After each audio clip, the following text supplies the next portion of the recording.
तर एकीकडे भाजप प्रदेशाध्यक्ष चंद्रशेखर बावनकुळे, भाजप आमदार सुरेश धस यांच्याकडून धनंजय मुंडे यांची भेट घेतल्याचा दावा करण्यात येत असताना दुसरीकडे अन्न आणि नागरी पुरवठा मंत्री धनंजय मुंडे तसंच त्यांच्या कार्यालयाशी मात्र या भेटीबाबत संपर्क होऊ शकलेला नाही। धनंजय मुंडेंचा फोन बंद आहे आणि त्यांच्या कार्यालयाकडून सुद्धा कोणतेही उत्तर देण्यात आलेलं नाही।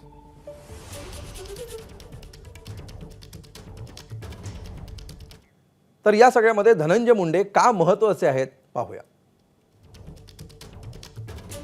मराठवाड्यातील एक महत्त्वाचा नेता ही धनंजय मुंडेंची मुख्य ओळख आहे। महाराष्ट्रामध्ये पंकजा मुंडेंप्रमाणेच वंजारी समाजामध्ये धनंजय मुंडेंचं महत्त्वाचं स्थान। विरोधी पक्षनेते म्हणून काम केल्यामुळे राज्यातल्या विविध विषयांची त्यांना जाण आहे। राष्ट्रवादी काँग्रेस पक्षातील छगन भुजबळ यांच्या इतकाच महत्त्वाचा ओबीसी चेहरा म्हणून देखील धनंजय मुंडेंकडे पाहिलं जातं। स्वबळावर परळीसह बीड जिल्ह्यातील जागा निवडून आणण्याची क्षमता त्यांच्यामध्ये आहे। अजित पवार आणि देवेंद्र फडणवीस यांच्यातील एक महत्त्वाचा दुवा म्हणून देखील धनंजय मुंडेंकडे पाहिलं जातं।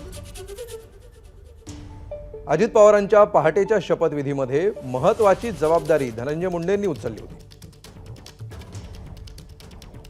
तर अजित पवारांनी महायुतीमध्ये जाण्याचा निर्णय घेतला त्यामध्ये सुद्धा धनंजय मुंडेंची भूमिका महत्त्वाची होती।